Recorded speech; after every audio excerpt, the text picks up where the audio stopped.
अब मौली की गोद में लेटी हुई थी। उसकी आंखों से आंसू बह रहे थे। मौली, संभाल खुद को तारा। तारा, यार कभी नहीं सोचा था कि मेरे साथ ऐसा होगा। सिर्फ चंद दिनों का प्यार, लेकिन सच कहूँ तो बहुत खूबसूरत एहसास होता है यह। कबीर मेरे दिल में हमेशा रहेगा। उसकी जगह और कोई कभी नहीं ले सकता। शादी तो करूँगी और निभाऊंगी भी, पर सच्चा प्यार मेरा हमेशा कबीर ही होगा। मौली, देख लेना, उसे तुझसे अच्छी लड़की नहीं मिलेगी कभी। मेरी तारा से अच्छी इस दुनिया में कोई और है भी नहीं। तारा अब आंसू पहुँचकर बैठ गई। बस बहुत हो गया रोना धोना। अब मैं और देवदास नहीं बनूंगी। मैं खुश रहूंगी। मेरे साथ जो होना था वह तो हो चुका। तू बता, तेरी डेट कैसी रही? मौली मुस्कुराकर, अच्छी रही। फिर उसने तारा को सारी बातें बताई। तारा, वाह यार, कितना मजा आया होगा ना? मौली, हाँ मजा तो बहुत आया। तारा, भूख लग रही है, चल खाना खाते हैं। दोनों अब उठकर खाना खाने चली गईं। कबीर फटाफट से उस औरत की तरफ भागा। उसने जल्दी से उस औरत के हाथ से तकिए को छीन लिया। देव अब खांसता हुआ उठ बैठा। कबीर ने गुस्से से उस औरत की तरफ देखा। उस औरत ने एक लंबा सा घूंघट अपने चेहरे पर कर रखा था। कबीर उसके सामने खड़ा हो गया, जिससे वह भाग ना सके। देव हैरान होकर, कौन है आप और मुझे क्यों मारना चाहती थी? अब उस औरत ने देव की तरफ मुँह कर उसे अपना चेहरा दिखा दोबारा घूंघट कर लिया। उसे देखते ही देव के पैरों तले जमीन खिसक गई। वह उसकी तरफ देखता रह गया। कबीर जो उनके पीछे खड़ा था गुस्से में बोला, आपकी हिम्मत कैसे हुई मेरे दोस्त पर हमला करने की, और आप अंदर कैसे आई? कबीर ने देखा कि देव उस औरत को हैरानी से देख रहा है। देव, कौन है ये? देव हड़बड़ाते हुए कबीर की ओर देखा। यह वो मैं। कबीर ने अपने पास से टेबल पर रखी अपनी गन उठाई और उस औरत पर तान दी। वह औरत इधर उधर देखने लगी। कबीर गुस्से में, घूंघट हटा दीजिए। वह औरत घबराने लगी। कबीर, आपने सुना नहीं मैंने क्या कहा? हटाइए, वरना मैं अभी शूट कर दूंगा। कबीर ने अपनी गन लोड कर ली। कबीर की बात सुनकर देव बोला, गोली मत चलाना कबीर, वरना अनर्थ हो जाएगा। कबीर ने देव की ओर देखा कि उस औरत ने बिजली की फुर्ती से आगे बढ़ कबीर को एक जोरदार धक्का दिया, जिससे वह संभल नहीं पाया और पीछे की तरफ गिर पड़ा। वह औरत अब कमरे के दरवाजे की ओर भागी। कबीर तुरंत उठकर उसके पीछे भागा। उसके हाथ में उस औरत की साड़ी का पल्लू आ गया। अगले ही पल पकड़ने और भागने के चक्कर में उस औरत की पूरी साड़ी कबीर के हाथ में आ गई। देव, ये क्या किया तूने? कबीर हड़बड़ाया हुआ सा, यार मैं तो। उसने जल्दी से अपनी आंखों को बंद कर चेहरे को ढक लिया कि कमरे में जोरदार ठहाके की आवाज़ आई। कबीर ने धीरे से आंखें खोली तो बिस्तर पर बैठा देव पेट पकड़कर हंसे जा रहा था।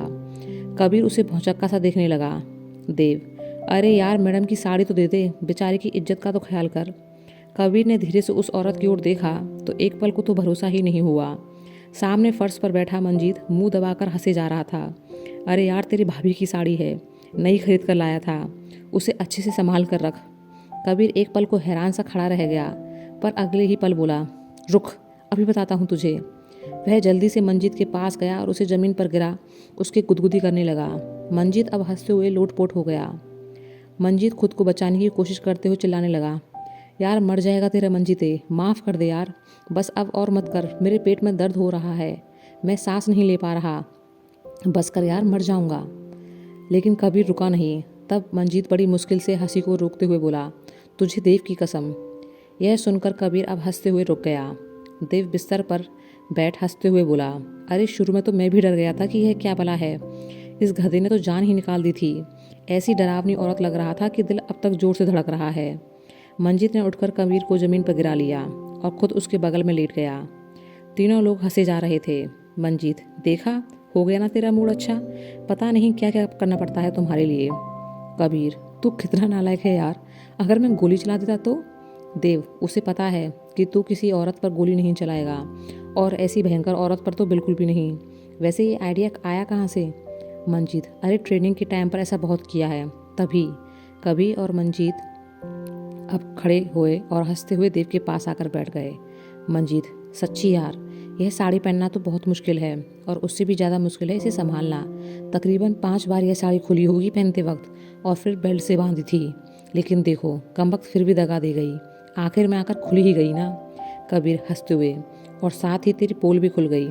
देव, पहले तो मैं हैरान ही रह गया, फिर इसने चेहरा दिखाते वक्त जो इशारा किया तो भी समझ में थोड़ा वक्त लगा। कबीर, तुम दोनों एक से बढ़कर एक हो।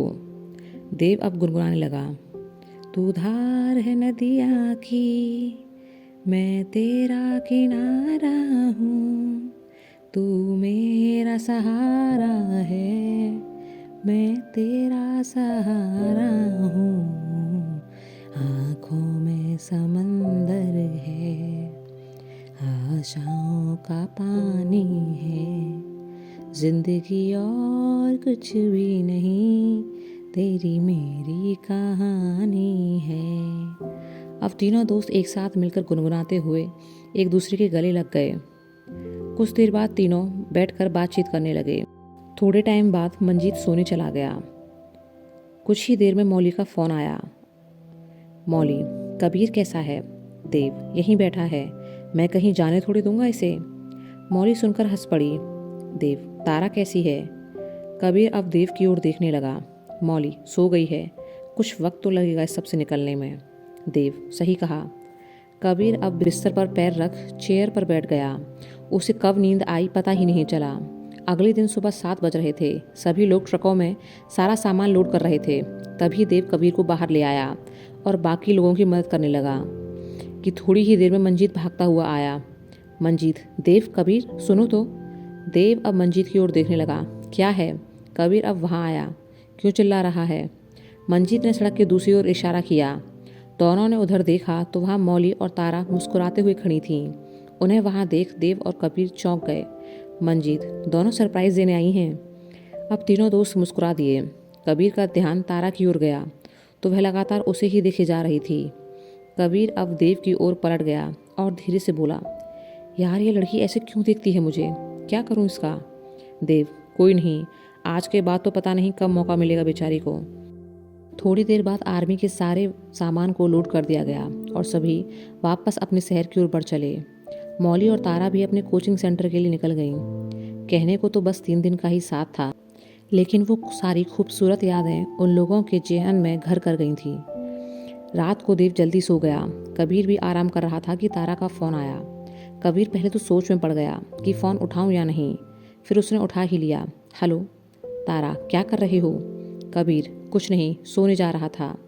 तारा उदास होकर, अच्छा ठीक है, सो जाओ। कबीर को एहसास हुआ कि शायद तारा को बुरा लग गया है। नहीं, तुम बोलो, मैं सुन रहा हूँ। तारा, कैसे हो? कबीर, ठीक हूँ। तारा, पता है मौली ने जो फ़ोटो क्लिक किए थे ना, उन्हें बनवाने के लिए डाल दिया है। कल हमें सारे फ़ोटोज़ मिल जाएंगे। कबीर, अच्छी बात है। तारा, रक्षाबंधन आ रहा है, तुम्हारी कोई बहन तो होगी? कबीर, नहीं, पर शिखा पिछले 2 साल से मेरे लिए राखी बेचती है, देव के साथ साथ। तारा, इस बार का क्या प्लान है? कबीर, देखते हैं छुट्टी मिलती है या नहीं। अगर नहीं मिलेगी तो सोच रहे हैं कि शिखा को यहीं बुला लेंगे, इस बार अपने ही हाथों से बांध देगी। तारा, यह तो बहुत अच्छी बात है। कबीर, तुम्हारा कोई भाई है क्या? तारा, हाँ, छोटा भाई है और इस रक्षाबंधन घर जा रही हूँ। कबीर, तुम ठीक हो ना? तारा, मैं अच्छी हूँ। तुम्हें बुरा तो नहीं लगा कि मैंने फ़ोन किया? अब हम दोस्त जो हैं। कबीर, बिल्कुल, दोस्त का फ़ोन करना गलत थोड़ी ही होता है। तारा, अच्छा तुम आराम करो, रात भी काफ़ी हो गई है। Good night. Kabir, good night. अगले दिन मौली फ़ोटोज़ लेकर आई। देख तो तारा, कितने सुंदर फ़ोटोज़ आए हैं सारे। तारा ने अब कबीर के सारे फ़ोटोज़ लिए और उन्हें देखने लगी। यह सारे मैं रख लूँ? मौली, इनका क्या करोगी? तारा सोचते हुए, सही भी है, मैं क्या करूँगी अपने साथ इन सारे फ़ोटोज़ को रख के, जब कबीर ही मेरा नहीं है तो इन पर मेरा कोई हक नहीं। लेकिन एक तो रख सकती हूँ ना, जब मैं कभी किसी को अपने प्यार की दास्तान सुनाऊंगी तब उसे यह फ़ोटो तो दिखा ही पाऊंगी कि ये था मेरा प्यार। मौली, अच्छा ठीक है, तू रख ले। तारा ने अब एक फ़ोटो अपने पास रख ली। मौली, संभाल कर रखना। तारा, अपनी जान से भी ज़्यादा। उस रात कबीर की नाइट ड्यूटी थी। देव उससे जिद करने लगा कि यहाँ बैठे बैठे मैं बोर हो जाता हूँ, मुझे भी अपने साथ बाहर मैदान पर ले चलना। कबीर अब उसे व्हीलचेयर पर बैठाकर अपने साथ ले गया और सहारा देकर एक पेड़ के नीचे बैठा दिया। ले बैठ आराम से। देव, तू भी बैठना। कबीर, पागल है क्या? अगर मैं बैठ गया तो फिर पेट्रोलिंग ड्यूटी कौन करेगा? जब लौट कर आया करूँगा तब बात कर लिया करना। वह जाने लगा कि देव ने आवाज़ दी, कबीर। कबीर मुड़कर उसकी तरफ देखा। देव, मेरी नज़रों के सामने ही रहना भाई। कबीर मुस्कुराकर अब आगे बढ़ गया। वह आगे तक जाता, फिर वापस लौटकर आ जाता। अब जब भी वह लौटकर आता, देव उससे बातें करने लग जाता। देव, तुझे जोगिंदर याद है? कबीर, कौन? वो रेवाड़ी वाला? देव, हाँ कितना बुरा हुआ बेचारे के साथ। कबीर, याद है, शादी के एक दिन पहले ही। कहते हुए वह चुप हो गया। देव, शहीद हो गया। कभी अगर मेरे साथ ऐसा कुछ हुआ तो? मैं भी शहीद हो गया तो? कबीर गुस्से में, तू हर वक्त मरने की बात क्यों करता है? तुझसे बातें करना ही बेकार है। कितनी बार मना किया है ऐसे बातें करने को, लेकिन तुझसे तो बात ही करना बेकार है। वह अब गुस्से में आगे जाकर खड़ा हो गया। देव ने उसे आवाज़ भी दी, पर वह वहीं खड़ा रहा। देव जानता था कि कबीर को कैसे मनाना है। वह मुस्कुराते हुए गाने लगा। रात के सन्नाटे में दूर खड़े कबीर को देव के गाने की आवाज़ें साफ साफ सुनाई दे रही थीं। वह मन ही मन मुस्कुरा उठा। वह वापस लौट आया। दोबारा ऐसी बातें मत करना, वरना कितने भी गाने गाते रहना, मैं वापस नहीं आऊँगा। देव, सॉरी यार, पर आज तो करने देना। कबीर, अरे ज़िंदगी जितनी भी है खुलकर जियो। मरना तो सभी को है, लेकिन हमारी मौत भी शानदार होगी, क्योंकि यह देश के नाम होगी, समझा? देव, बिल्कुल, लेकिन मौली का क्या होगा मेरे बाद? मैं बस पूछ रहा हूँ। कबीर अब चुप हो गया। देव कुछ देर सोचकर बोला, अगर मुझे कुछ हो गया तो तू मौली से शादी कर लेना, क्योंकि मैं जानता हूँ कि तू उसे हमेशा खुश रखेगा। कबीर झल्लाते हुए बोला, दिमाग तो ठिकाने पर है तेरा? क्या बोल रहा है? देव, बी प्रैक्टिकल यार। कबीर, अच्छा, ऐसा कभी नहीं होगा। जिसे मेरी दोस्त ने चाहा उस पर मैं अपना कभी हक नहीं जताऊंगा, और अगर हम दोनों ही मर गए तो? देव हंसते हुए बोला, फिर मौली को कह देंगे कि यार अब तू खुद ही कोई तीसरा ढूंढ ले। दोनों दोस्त हंस पड़े। अगले दिन मौली तारा को पता चला कि 3-4 दिन में रिजल्ट आने वाला है। यह सुनकर मौली बहुत खुश हुई, पर तारा के चेहरे पर कोई खुशी नहीं थी। मौली, तुझे रिजल्ट नहीं जानना है क्या? तारा, रिजल्ट जानकर करूँगी क्या? मैं तुझे पहले ही समझा चुकी हूँ कि ससुराल वालों के लिए कोई मेहनत नहीं। मौली हंसते हुए, हाँ याद आ गया। थोड़ी देर में तारा के पास पापा का फ़ोन आया। क्या कर रही है मेरी राजकुमारी? तारा मुस्कुराते हुए, कोचिंग से आए थे अभी। पापा, अच्छा, मैंने पेपर में पढ़ा कि तुम्हारा रिजल्ट आने वाला है। तारा, हाँ 3-4 दिन में आ जाएगा। पापा, ठीक है, क्या लगता है पास हो जाओगी?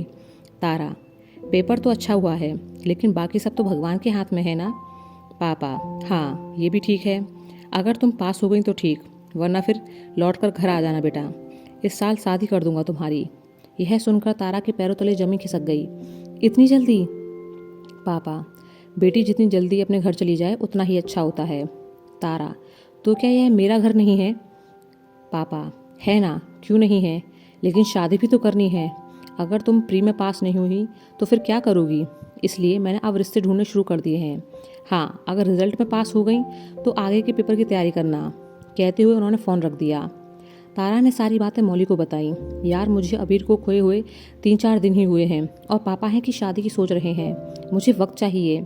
ऐसे कैसे अचानक मैं किसी से भी? मौली कुछ देर सोचकर बोली, अब तो बस एक ही रास्ता है। तारा, क्या? मौली, अब तू भगवान से प्रार्थना कर कि तेरा पेपर क्लियर हो जाए। उसके बाद मेन में 1 महीना और रिजल्ट में भी 1 महीना तो लग ही जाएगा। तारा, तू सही कह रही है यार। अब 3-4 दिन किसी तरह जल्दी से निकल गए, किसी को पता भी नहीं चला, और वो दिन आ गया जब रिजल्ट आना था। तारा सुबह से ही भगवान के सामने हाथ जोड़ रही थी, प्लीज़ इस बार बचा लो, वरना पापा शादी कर देंगे। दोपहर को रिजल्ट आया। तारा ने मौली को अपना रोल नंबर दे दिया। ले, तू ही देख कर आना साइबर कैफ़े पर, मेरा तो दिल बैठा जा रहा है, मैं नहीं जा पाऊँगी। मौली अकेली ही चली गई। उसे गए हुए आधा घंटा हो चुका था। तारा को एक एक पल सदियों के बराबर लग रहा था। उसने कबीर की फ़ोटो निकाली। मैं तुम्हें इतनी आसानी से नहीं भूल सकती, प्लीज़ कुछ तो करो कबीर, मैं भी पागल हूँ, यह कबीर कैसे मदद कर सकता है? वह अब उसकी फ़ोटो को चुपचाप निहारने लगी। क्या तुम्हारी यादों में कुछ दिन और जीने का हक नहीं है मेरा? कहते हुए उसने फ़ोटो को अपने सीने से लगा लिया। उसकी आंखों में आंसू आ गए। तभी उसकी नज़र सामने दरवाजे पर खड़ी मौली पर गई। मौली उसे और उसके हाथ में लगी तस्वीर को देख रही थी। उसकी आंखें नम हो चली थीं। तारा घबराते हुए बोली, क्या हुआ? मौली एकटक उसे देखे जा रही थी।